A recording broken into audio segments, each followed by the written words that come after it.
E a paz do Senhor Jesus sejam com todos. Hoje eu quero falar sobre um texto que está em Salmos, capítulo 126.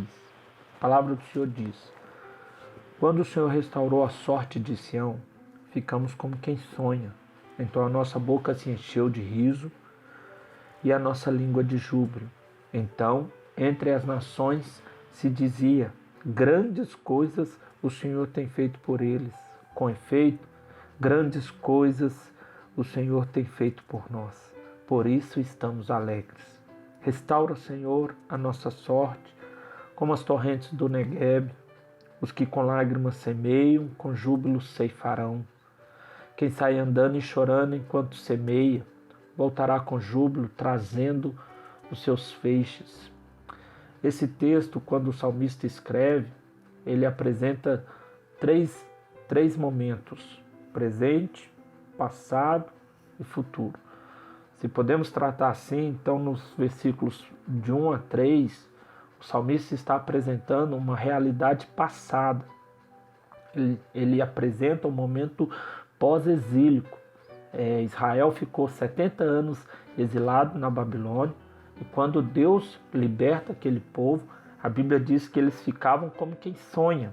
O texto diz então: a nossa boca se encheu de riso e a nossa língua de júbilo. Entre as nações se diziam. O que Deus fez naquele povo, no meio daquele povo, foi tão grande que as nações diziam acerca daquilo que Deus estava fazendo no meio do povo de Israel.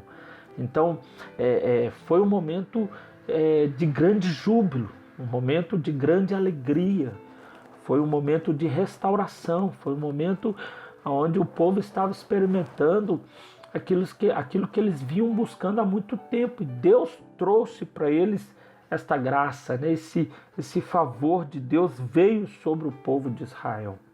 Então, eles relatam o passado de uma maneira tão presente, como se aquela realidade fosse uma possibilidade de uma realidade presente. Só que no versículo 4 ele diz: restaura, Senhor, a nossa sorte, como as torrentes do Negueb. E na verdade, o que ele apresenta no versículo 4 é uma realidade presente.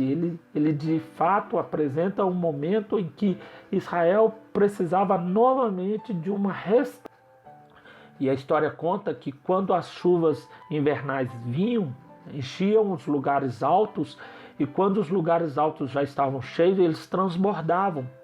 E isso fazia com que os lugares áridos, os vales, fossem regados por esta chuva.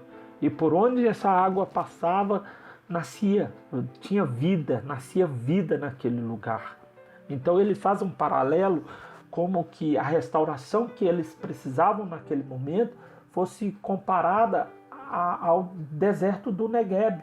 É como se essa chuva invernais, elas vinham, transbordavam os lugares altos e regavam os vales. E o salmista ele está exatamente apresentando essa necessidade de que Deus volte a trazer vida, volte a trazer esperança, volte a regar os vales, né, que estavam secos, estavam de fato precisando de uma restauração.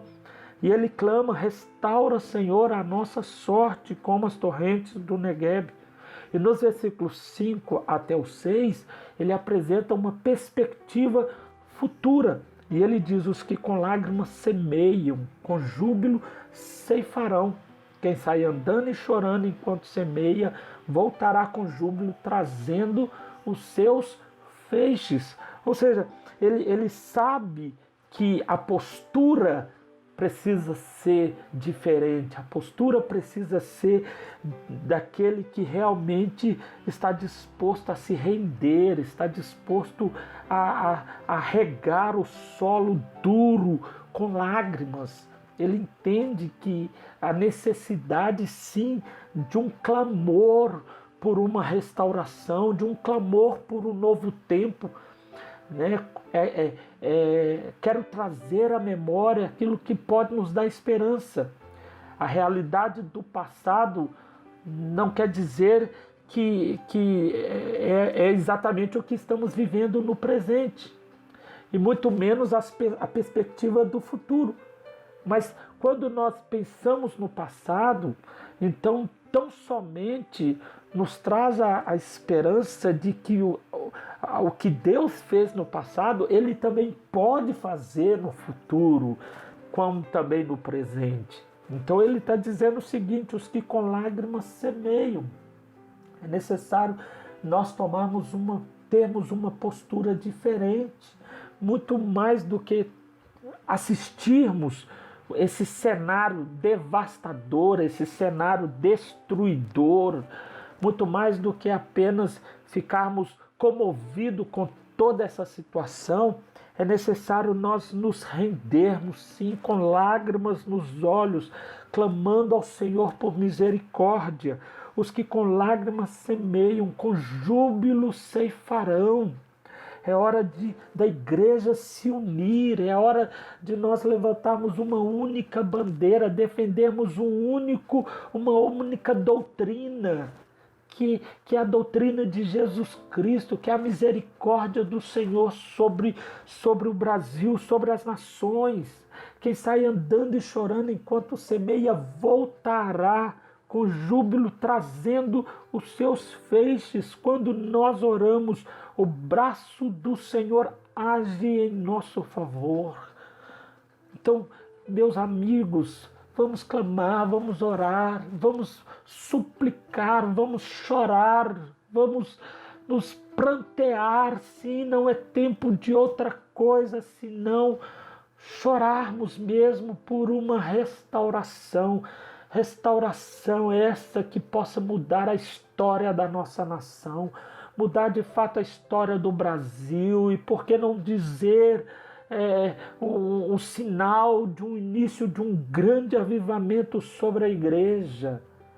Que Deus nos abençoe, que Deus nos proteja, que Deus nos guarde, que Deus nos fortaleça nesse tempo, em nome de Jesus. Que Deus te abençoe, querido. Que Deus te abençoe.